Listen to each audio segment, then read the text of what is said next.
Amaka, what is that in your mouth? Don't swallow that. Spit it out immediately. Ebi yelled at her little girl Amaka, forcing her to open her mouth. When she finally got out the beans cake in her daughter's mouth, she threw it on the ground and stepped on it to make sure her daughter doesn't pick it up again. Where did you get that beans cake from? She asked her daughter again. Mama Ada gave them to me when she came back from market. Little Amaka replied her mother Ebi. So you collected something again from that evil woman, Amaka. How many times will I have to tell you not to collect anything from that woman? You see this beans cake you collected from her is going to be your dinner.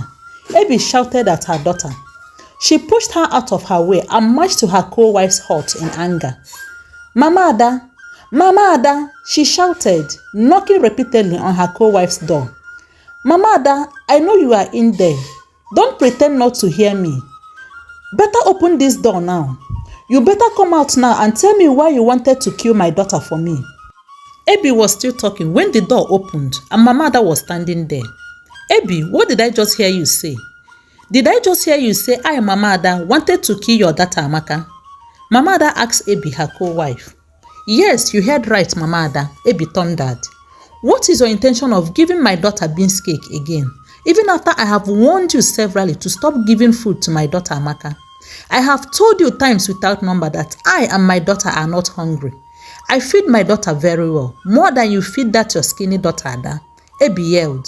Oh, so this is what all this drama is all about. Because I returned from market, met my daughter Ada playing with your daughter and decided to share the beans cake I bought for my daughter with her own half-sister, and you came here ranting and shouting like a mad woman. See, Ebi, let me tell you, I, Mama Ada, can never be like you. Why are you always trying so hard to break this beautiful bond and friendship between these two little girls, Ebi? Why do you detest peace and beautiful things so much, Ebi? I must tell you, Ebi, your heart is so dark. Go and wash it clean. Mama Ada yelled at her and slammed the door against her co-wife's face. Oh, you're running back into your hut, Mama Ada. You should have stayed out here with me. Let me teach you a lesson you would not forget in a hurry. Next time I see you give anything to Amaka again, you would not like what I will do to you. Ebi screamed and left to her hut. Mama Ada let out sign of relief when she heard Ebi leave to her hut. She was glad her co-wife Ebi was gone because she knew she couldn't keep up with Ebi's drama at the moment. Her head hurt so bad and she needed to sleep. She didn't know when she fell asleep and was surprised to see it was past 10 in the night when she opened her eyes. She saw her daughter Ada sleeping next to her. She used her wrapper to cover her up. She sat up on the bed and thought why their husband Dike hadn't come to check on her when he returned. Or was Dike already in her hut, but she was fast asleep to have noticed. She got up from her bed and took her lamp and walked down to their husband's hut to check on him. She was surprised to see that he was not yet back. Oh my God, let it not be that Dike has gone drinking again. Mama Ada prayed silently. Just then, she saw a human figure at a distance walking towards their compound. When the person got closer to the compound, she noticed that the person was staggering, finding it difficult to walk. She carried her oil lamp and walked closer to the person, only to discover the staggering man to be Dike, their husband. Oh my God, so you went drinking again, Dike. Why do you keep doing this to yourself? Mama Ada asked their husband quietly. She supported him and led him to his hut. Immediately Dike's back touched his wooden bed. He slept off. Mama Ada sat down slowly in a wooden chair beside Dike's bed, staring at him. Tears filled her eyes. She was lost in thought. How did things get to this level in their home? She asked herself. This is a man who doesn't like to drink. All of a sudden, he became a drunk. He had made the beer parlor his home just to escape the trouble at home. Ever since Ebi came into their home, everything took a different turn. Their peaceful home became the opposite. It's all my fault, Mama Ada cried silently. It's totally my fault. I brought all this upon us. I shouldn't have done what I did. What was I even thinking when I asked Dike to bring Ebi home, whom I thought was my bosom friend? Oh God, what was I thinking? I should have waited a little longer for a child. But who wouldn't have done what I did? When I was falsely told I can never conceive. When Mama Ada found that she cannot bear a child for her husband, she had convinced him to take a second wife that would give him sons and daughters. That was how Mama Ada approached her dearest friend Ebi and asked her to please marry Dike so that their friendship and bond would become stronger. But the moment Ebi was married into their home and became pregnant, she became a different person from who her friend used to know. She started behaving as though she was the only one Dike was marrying. She was trying so hard to turn Mama Ada against Dike. She would always quarrel Mama Ada over little things and doesn't fail to remind her she was infertile. It was a huge surprise when Mama Ada became pregnant too. To Mama Ada and Dike, it was a miracle from above. Dike couldn't hide his joy. He made sure his first love, Mama Ada, never had to complain about anything. He was always there whenever she needed him. This added to Ebi's anger. The fact that Dike was behaving as though Mama Ada was the only one pregnant made her mad. She hated Mama Ada so much and doesn't fail to show it. Mama Ada put to bed 4 months after her co-wife Ebi delivered her baby. They both had beautiful daughters who were very fond of each other, despite their mothers' differences. The cock crow woke Mama Ada up, who had slept off in Dike's room. She hurried out of their husband's room and went back to her hut to put her goods together for the day market. For some reasons, she didn't feel like leaving home that morning. But if she doesn't go to market, her goods will spoil because they are perishable. She quickly prepared breakfast and served Ada her daughter and took Dike's own to his room. When she was set to go, Ada cried that she wanted to follow her to the market. "Stay home and play with your sister Amaka. I will soon be home, okay? And I will buy you beans cake and sweets," Mama Ada promised her daughter. She hurriedly left to the market. Ada was sitting in front of her mother's hut, waiting for her half-sister Amaka to come out and join her. She would have gone to her stepmother's hut to look for Amaka, but she was scared Ebi would scold her. So she decided to patiently wait for her sister Amaka.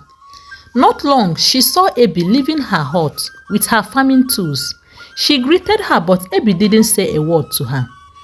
Few minutes after Ebi left, Amaka came out, running to meet Ada. The two sisters were pleased to see each other. Amaka had brought meat from her breakfast to share with Ada. "Thank you so much, Amaka. The meat is so delicious. When my mother comes back from market, I will give you some beans cake and sweets she would buy for me," Ada told her sister Amaka. "No, Ada. My mother asked me to stop taking beans cake from you. I will only take sweets," Amaka innocently told her sister. "She said I should also stop playing with you. So if we play small, I will go back inside our house before she comes back, or else she would beat me," Amaka continued. Ada was hurt by what her sister told her. "Okay, Amaka, I will not want your mother to beat you. We will just play small and you will go back to your house." The two little girls were lost in each other's company that they forgot Ebi's instruction to her daughter Amaka. "Look at that white cat," Amaka shouted, pointing at their neighbor's cat that just entered their compound. The two girls ran after the cat. They were pursuing the cat when Amaka fell inside a well. Fear gripped Ada as she watched her sister struggle with the water. She bent down trying to pull her sister out, but her little hand was of no help. She cried out loud, asking for help. Just then, Ebi returned from her farm. She ran to the backyard and met Amaka crying, pointing at the well. She let out a loud scream when she bent over and saw her daughter, almost lifeless, inside the well. She struggled until she pulled her daughter out of the well. Ada, who had been crying, ran to meet her daughter, whom her mother was sucking out water from her mouth. "Amaka, are you okay?" Ada cried, asking her unconscious sister. "You devil," Ebi shouted at her. "How dare you? How dare you come any closer after you didn't succeed in killing my daughter?" Before Ada could say anything, Ebi pushed her into the well and hurriedly carried her daughter to her hut. Ebi was overjoyed when her daughter opened her eyes. "Thanks heavens," Ebi cried. "Thanks heavens the enemy didn't succeed."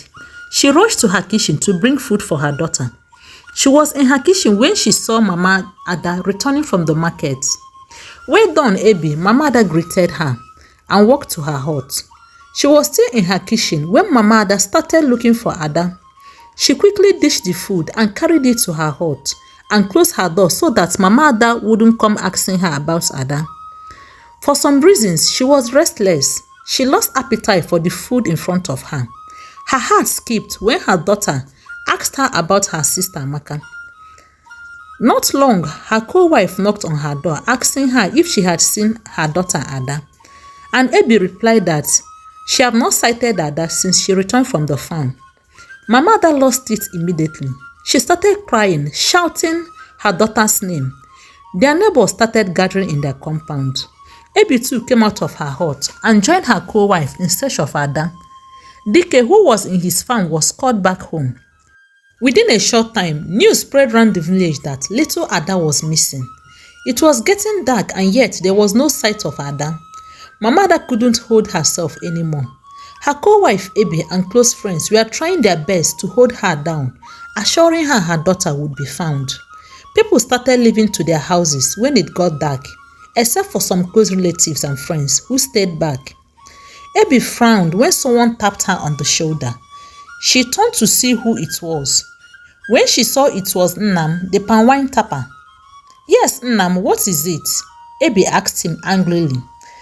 "Can I see you for some minutes?" Nnam asked. "Can't you see I've had enough already for the day, Nnam? Can't whatever it is wait for next time?" Ebi said to him. Nnam leaned forward and whispered in her ears, "I know what you did, Ebi. I saw you from a pantry." Immediately, cold shiver ran down Ebi's spine. She stood dead, her two legs shaking. "Please, Nnam, let's talk privately," Ebi pleaded. Both left to a quiet corner in the compound. "Please, Nnam, just tell me what you want. I am willing to give you anything you ask of." Ebi continued to plead. "Just name it, anything at all, as long as you don't let any other person hear this." "I am sorry, Ebi. I, Nnam, don't need anything from you. I just want to let you know that I am aware you drowned Ada, and I am going to let everybody know how you killed your stepdaughter." "Nnam, please, you can't do this to me," Ebi cried, her body shaking. "Please, Nnam." Nnam looked at her thoughtfully and said to her, "In that case, Ebi, you will become my mistress. You will never say no to me anytime I need you. Are you willing to do this or not?" Nnam asked her. "Yes, Nnam, I will be your mistress. In fact, I am already your mistress as we talk," Ebi said. "Good then. We would have to start tonight.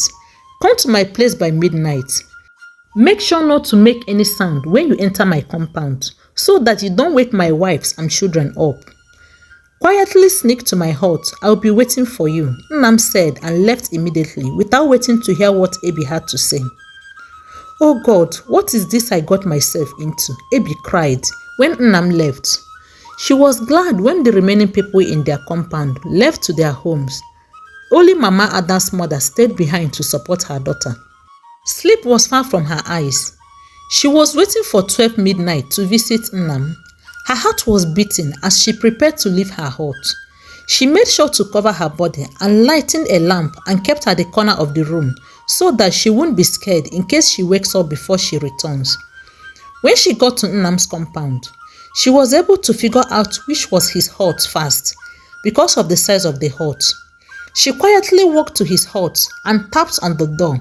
She was glad when Nnam opened the door almost immediately. The hut was dark, but Ebi didn't mind.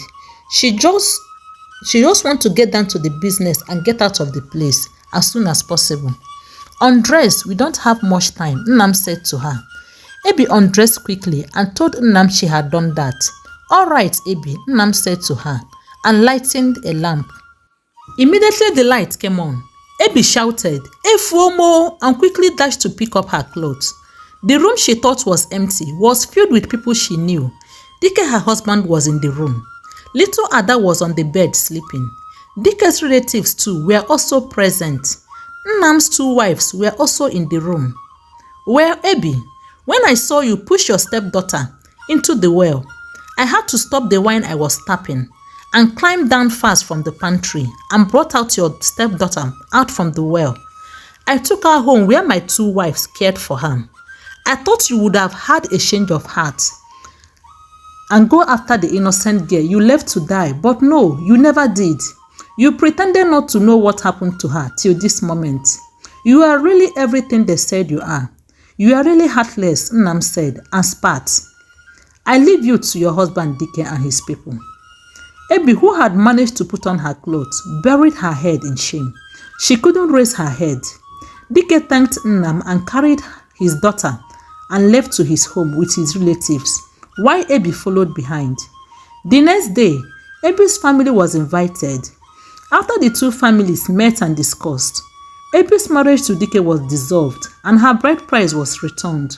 She followed her people back home with her properties.